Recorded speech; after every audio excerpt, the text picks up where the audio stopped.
Well, today's project is going to be to make a raised planter bed for this spot where we had the house fumigated and 2 of these plants didn't survive and the other one is soon to follow. So the plan is to make a planter bed out of cedar that's about 18 inches tall that kind of fills this space. We'll put some nice succulents in to accent the window a little bit. What's important is we want to keep a gap from the wall. Obviously you don't want to have soil up against the side of your house, so the planter bed is going to be about 1 inch offset from the back wall, and then the succulents will cover up the gap. I'm also going to use stakes in all 4 corners of the planter box, and we're going to do 2x4 cedar, easy to work with. If you've got a smaller blade on your miter, it's easier to cut, and it should last a long time. It stains really well. So I'm gonna mock up the planter bed first, and then I'm gonna put my kids to work pulling all these plants out because I'm too old to dig. All right, since I have to cover 11 feet, I've taken this 8-foot board and I've decided to pull 1 inch off the board, which is gonna give me a little clearance to the sides of my concrete opening. And I've traced a 45-degree chamfer here. Now for aesthetics, bringing your boards together on the corner in a 45-degree chamfer is going to look a lot better than trying to lap them over each other. So when you measure chamfers, you want to measure to the outside of your corner. So this is 8 feet to that little apex. Likewise, I'm going to cut a 3-foot section of board where this section over here is going to be the butt end on the front of the planter box in kind of a running bond pattern. And then I've measured 3 feet to this apex and back. So this is going to form up the outside edge of my side corner. So here's essentially how I'm going to lay this out. I've got a 3-foot board and a just shy of 8-foot board. And this little seam here is going to alternate sides as I go up the 5 different levels of my planter box. And what I'm going to do at each of these bonds at the 3-foot mark is I'm going to use a vertical 2x4 piece, and it's going to be chamfered as a stake on one end, a little like that, but a V notch instead. And it's going to run up the planter bed like this, and then I can fasten the bond for each board to this 2x4, and the 2x4 will extend all the way up to the top of the planter box. Actually, no, it's going to extend a foot up, and then I'm going to put a false bottom on the planter box so we don't have to buy as much potting soil. So I'm going to have one of these stake blocks 3 feet from each end, and it's going to kind of form the ribs of the planter box. And so here you can start to see this bond come together. 8-foot board, 3-foot board, 8-foot board, 3-foot board. So I'll have a stringer there and a stringer there to hold these bonds together. I'm also having a bit of trouble with the crown in all these boards. So you got to check all the boards carefully as you start cutting them, making sure that you're going to have crown, but make sure that you get the crown in a direction that works for you and not against you. And then as you start putting the sides together, you should be able to deal with some of that crown with a little bit of gap in between. So I've also cut the first side to check how they all come together back here. And so I'm happy with that. That joint will be good once I screw it together. And once I move it back into the actual planter box a little, let's see how it fits. I'm going to give myself a little gap on that side, and I've got about 3/4 of an inch on this side. So that's exactly what I want. That gives me a little space actually to put a cap on top with a little bit of a ledge that's proud from the outer surface. So kids still haven't started digging the plants out, so I'm still not convinced what kids are good for. So I wanted to do a little math for my stringer stakes. If you're not aware, a 2x4 is actually 3.5 inches along its long dimension and 1.5 inches thick. So I want 18 inches total, but I'm going to do 5 rows of 2x4, which is actually going to give me 5 times 3.5, which is 17.5. And then I want 6 inches of soil to plant in. So I'm going to take 6 inches off. I'm going to take off, so that's the base of my false bottom. And then I'm going to take off a board's width, which is 1.5 inches, to get to the top of my stake. Because my stakes, these stringer stakes, are going to be what my false bottom rests on. I think. Yeah, actually I'm going to add another 1.5 inches to that, because what's going to happen is I'm going to have a cross member like on top of the stringer like this. Oops, I can't draw and shoot video at the same time. And then I'm going to have rows of false bottom, so I actually have 3 inches to deal with. So I take off 6 with another 1.5 inches for the false bottom, plus another 1.5 inches for the cross members. So that's a total of 9 inches, right? This was 10, so now this is 9 inches. And then I want the stake to protrude 4 inches to the bottom. So that's a total of 13 inches. So I gotta fix my math here a little bit. So my stakes have to be 13 inches long. Okay, change of plans. I don't like the way the chamfer looks with 245s. So I'm just gonna make them on a straight 45 because you end up with that, which I feel like looks like a way better stake. So we're gonna just do that. Okay, assembly is going to be a little bit tricky here because I have stakes that stick off the bottom of the ground. And I don't really want to fasten these chamfered corners because I think they're going to split. So what I'm going to do is I've got all this scrap. I've got 2x3 and 2x2, and you put, 2.5 inches and 1.5 inches together and you get 4 inches, give or take.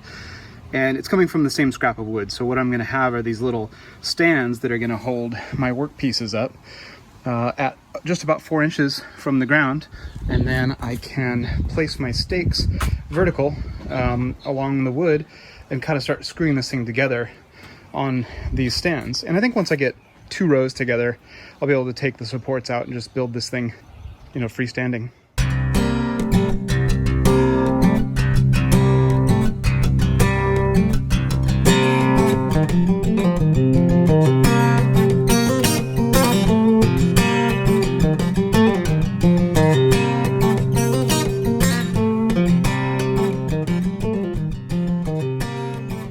Okay, now that I've essentially got the first course of boards laid, I am going to do all of the rest of my cutting, and I'm going to make sure that all my pieces match up because precision is going to be important here to get good corners. You'll also notice that 2 of my stakes are missing. I've got a stake right about where my tool bag is and a stake right here. I'm going to wait until I have the next 3-foot board on this side to figure out where that stake is going to go. And same thing down there. I'm going to have my next board on top is going to be 3 foot, and I'll figure out where that stake's going to go, and then I'll fasten them down both boards. So as you bring the different pieces together, inevitably you're going to have a little bit of high-low mismatch.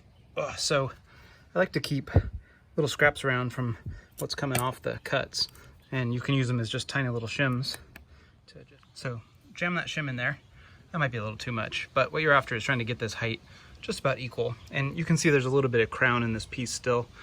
Unfortunately, I can't flip this one. I guess I could have saved this and used it in another spot, but it's gonna be okay. I'll just have to work with this crown as I add additional pieces. It's too short to like push the crown out of it. And then same thing over here, looking at this joint, it's not really a great fit up, and there's also quite a bit of crown on this piece. So I can flip this piece around with no shim, and it actually snaps right into place. That's a much better looking joint. So I'm going to do that. And this piece is so short that I don't think that crown's going to be an issue so much for the next piece. Okay, I'm on my 3rd course now, and I've reached the end of my stakes. So I'm going to be able to get purchase in the bottom of each of those with my boards, but I think what I'm going to do now is put some the cross members on the top of the stakes. So I'm going to measure the width of the planter box on its internal dimension right at the ends, and I'm going to set the center stakes here to match the same dimension. So I've got this thing perfectly parallel.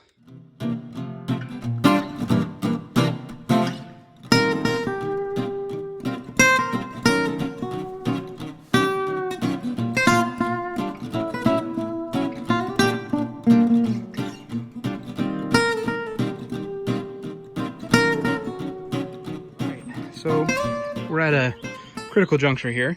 We've got 3 courses of boards up on the side of the planter box, and I put cross members across each of the tops of the stakes, and we're at a little bit of a tricky part we have to solve. So what I've got here is just a piece of lumber that's ultimately going to be one of the many boards that makes up the false bottom of this bed, but I need more vertical supports to continue drilling my boards to. So I've cut these 7-inch pieces, which are going to get me the last 2 courses to the top, but I need a more elegant solution for attaching these.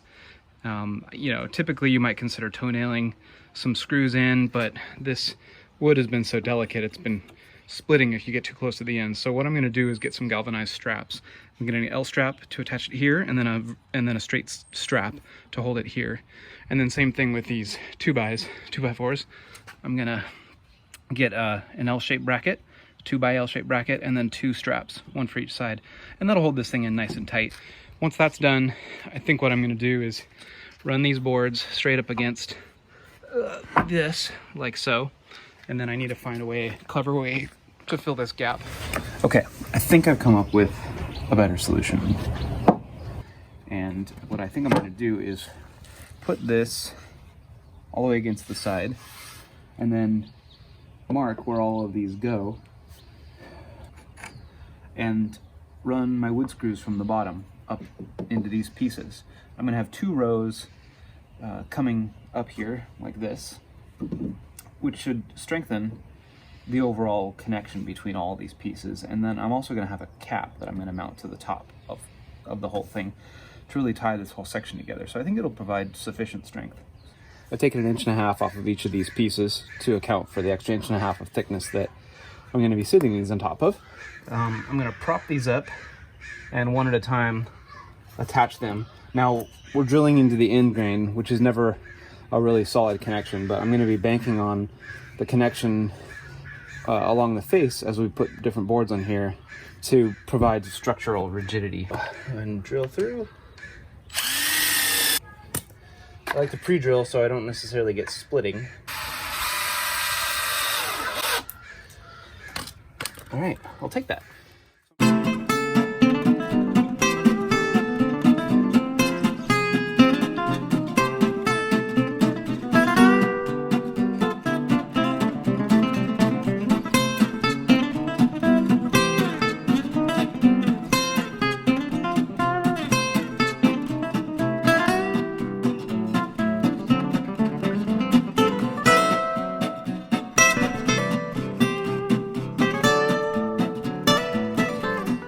Well, I'm mocking up the final rung here, so I've completed the first pass since I screwed those extensions of the stakes on, and it feels really solid. So I have to finish attaching these, the top course, and then I'm mocking up the top ledge. So I use the same 2x4s, cut at a 45-degree angle, and then mitered together.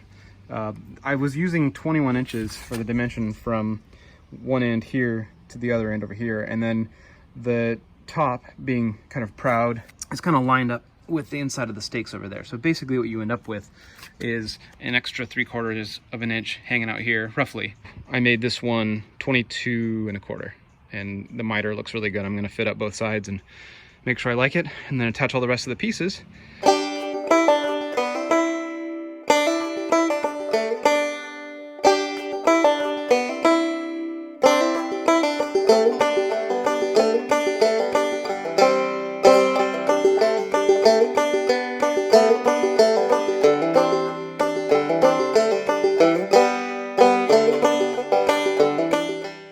Well, the planter box is built now. It's all assembled. The cap is all screwed in on here. Everything's good to go. The last step is going to be to pick a color of paint, which I think we're just going to do a white exterior paint.